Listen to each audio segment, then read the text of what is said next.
सातारा जिल्ह्यातील आरोग्य व्यवस्थेचा भोंगळ कारभार पुन्हा एकदा समोर आला असून जिल्हा रुग्णालयातील मृतदेह अदलाबदलीच्या प्रकरणामुळे आधीच प्रशासनावर प्रश्नचिन्ह निर्माण झाले असताना आता जावळी तालुक्यातील कुडाळ ग्रामीण रुग्णालयाचा धक्कादायक प्रकार उघडकीस आलेला आहे।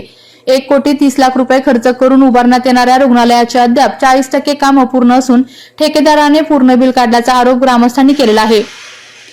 या अपूर्ण कामाचा फटका थेट 120 ते 130 गावातील रुग्णांना बसत आहे। रुग्णालयातील पुरेशी जागा नसल्यामुळे अनेक रुग्णांना बाहेर बसून उपचाराची वाट पाहावी लागत आहे। उपकरणांच्या कमतरतेमुळे डॉक्टरांनाही तपासणी करताना अडचण येत असल्याचे समोर आले आहे।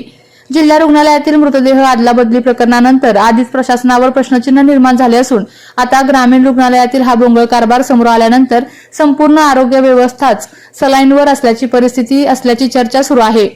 कुडाळ ग्रामीण रुग्णालयाचे रखडलेले काम, रिक्त पदे आणि अपूर्ण सुविधा यामुळे 130 गावातील नागरिकांचे आरोग्य धोक्यात आले आहे।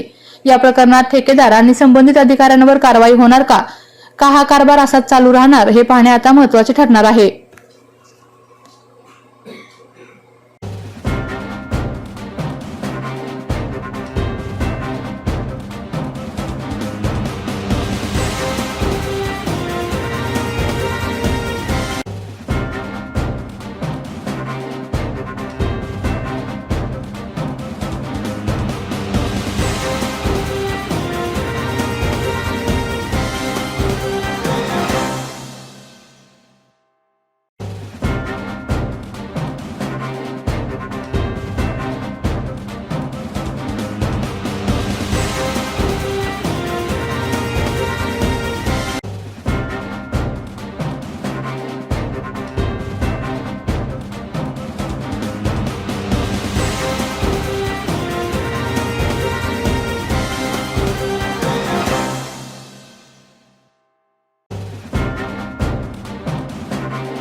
आपल्या तालुक्यातील जिल्ह्यातील बातम्या सर्वप्रथम पाहण्यासाठी आजच सातारा न्यूजला YouTube चॅनलवर सबस्क्राइब करा, लाईक करा, शेअर करा आणि बेल आयकॉन प्रेस करायला विसरू नका।